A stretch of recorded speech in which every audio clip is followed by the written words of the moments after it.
Hello everyone. நம்ம இன்றைக்கி தமிழக வெற்றி கழகம் சார்பாக ஏற்பாடு பண்ணியிருந்த இஃப்தார் நிகழ்ச்சிக்கு தான் போயிட்டுருக்கோம். நம்ம காலையிலே கிளம்பியாச்சு. ஒரு 5 மணிக்கிட்ட காரைக்கால்லேருந்து கிளம்பணும். நாங்கள் மேப்பை போட்டுட்டு ஒய்எம்சிஏ மஹால் கிளம்பியாச்சு. ரொம்ப நான் ஹாப்பியாக இருந்தேன். நீங்களே பார்த்தாலே உங்களுக்கு தெரியும். ஒரு தளபதி ஃபேனாக நான் ஃபர்ஸ்ட் டைம் தளபதியை மீட் பண்ண போகிறேன். ரொம்ப எக்ஸைட்டடாக இருந்தேன். செம்ம க்ரௌடுங்க.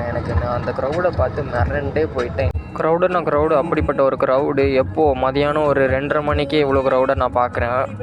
கரெக்டாக 6 கிட்ட தளபதி என்ட்ரு ஆனார். நாங்கள் ஒரு வழியாக அடித்து பிடிச்சி கூட்டத்தில் அரை மணி நேரம் நின்று உள்ளே வந்தாச்சு. எவ்வளோ கூட்டம்னு பாருங்கள். உள்ளே வந்ததுக்கப்புறமும் செம்ம க்ரௌடு. உள்ள நோன்பு துறக்க நோன்பு கஞ்சி, பேரிச்சி பழம், பூரி, ஃப்ரூட்டின்னு சொல்லிட்டு எல்லாமே கொடுத்தாங்க. அஜிரத்து துவா கேட்க நாங்கள் தளபதியோடு சேர்ந்து நோன்பை திறந்தோம். ரொம்ப ஹாப்பியாக இருந்துச்சு தளபதியை கூட நோன்பு திறந்ததில். தளபதி எங்கள் கூட சேர்ந்து தொழுவ ஆரம்பிச்சிட்டாரு. ஐயோ, நாங்கள் எதிர்பார்க்காத மூமெண்ட்டுங்க அதெல்லாம். 1500 பேருக்கு தான் அழைப்பு எடுத்திருந்தாங்க. ஆனால் அங்கே வந்த கூட்டம் பார்த்திங்கன்னா 3000 பேர்கிட்ட அடித்து பிடிச்சிக்கிட்டு வந்திருந்தாங்க தளபதியை பார்க்குறதுக்கு. என் லைஃப்பில் இந்த மூமெண்ட்டை மறக்கவே மாட்டேன். எவ்வளோ இஃப்தார் நிகழ்ச்சிக்கு போயிருந்தாலும் இந்த மாதிரி ஒரு இஃப்தார் நிகழ்ச்சி நான் லைஃப்பில் பார்த்ததே இல்லை. ஓகே கைஸ், உங்கள் எல்லாருக்கும் தளபதி பிடிக்குன்னா லைக் பண்ணிவிட்டு இந்த வீடியோ பற்றின கருத்துக்களை கமெண்ட்டில் சொல்லுங்கள்.